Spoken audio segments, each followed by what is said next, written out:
I hate hurdles. They're just awkward to move and they smash your finger every freaking time. Every time, no matter what.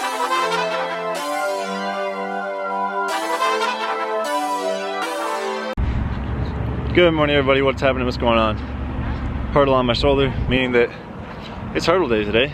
I think we just have some hurdle endurance stuff, so we're gonna be doing longer stuff over 4 hurdles. I brought this so I can film it with my phone as well, so hopefully the angles aren't too bad. Supplementing for the GoPro, because next week's gonna be some pretty sick edits once I get the GoPro, a bite mount so I can hold it in my mouth, and then some other fun stuff that we can ooh, lost the hurdle. And then yeah, so next week the montages, whether it's hurdles or just screwing around to the house, should be like slow-mo, super buttery smooth. Maybe get some post-run interviews with the group because of the stabilization. I'm pretty excited. It's just a matter of getting the stuff here, and it's not going to get here for today. Obviously we're at practice, so hopefully it'll get here by tomorrow. Anyways, here we go, hurdles.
Yeah, it's come time after that delicious smoothie to now, after much deliberation, as in yesterday, the day before, many drawings, and then talking to my parents this morning as far as what the design should be or what they think the design would be most beneficial as. We are going to actually go to Home Depot and purchase the stuff to build the camper for the car here in Arizona. I have one that I built a long time ago. I took it to Shasta. You guys went with us. It's where we got the free Yeti cooler.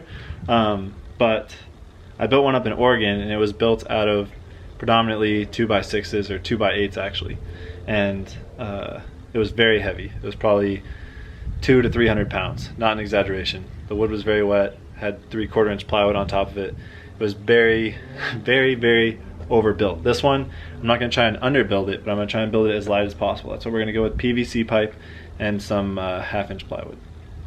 Hopefully it all works out. We'll see. Here we go.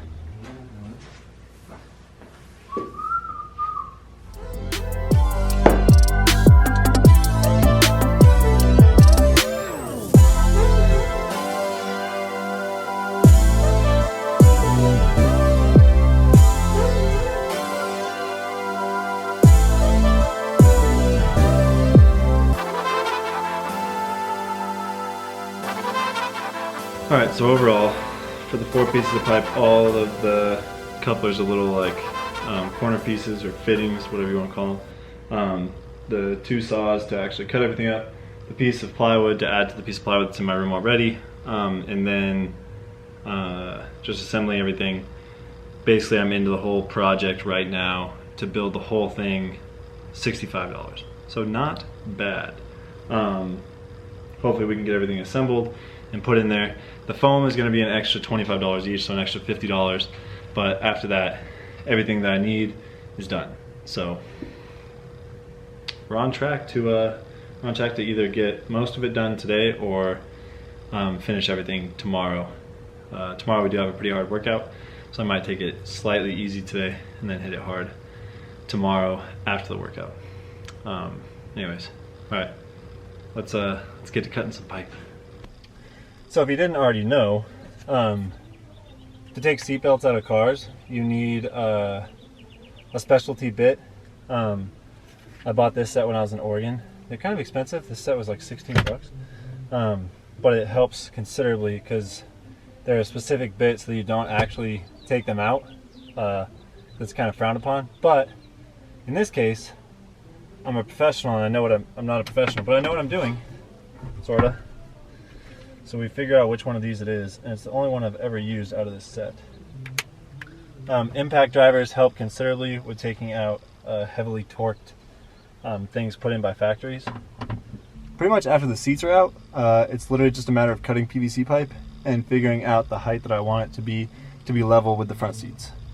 Not a hard day's work.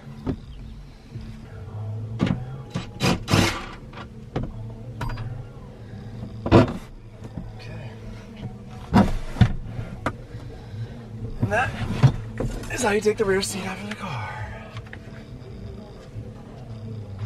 I also would never wish it on my worst enemy to have them work in Arizona when it's 90 degrees out and in the back of a car. So definitely not fun.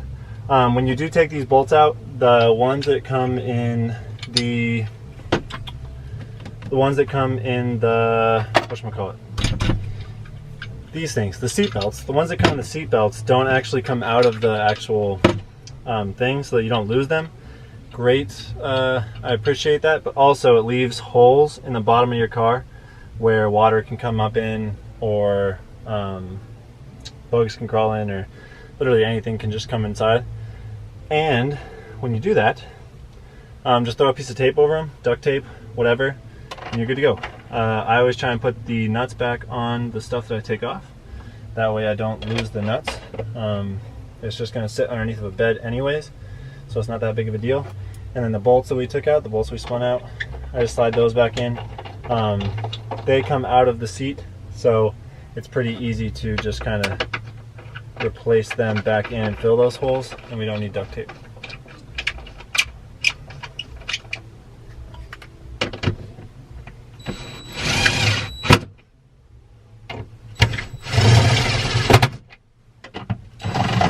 Before you tighten anything into metal, always make sure that you thread it on a little bit with your hand first and then hit it with the impact driver. That way you make sure that it's not cross-threaded, because if you cross-thread a bolt that's permanently installed in your car, you're never going to be able to get that bolt back out again or use something to attach to it. It's pretty impossible.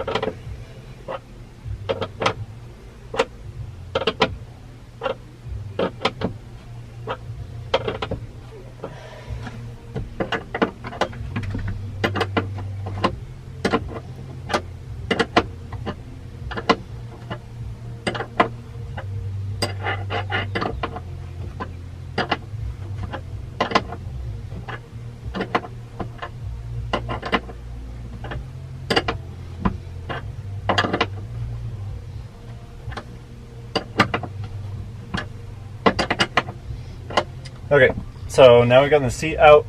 We are going to be starting to build the frame.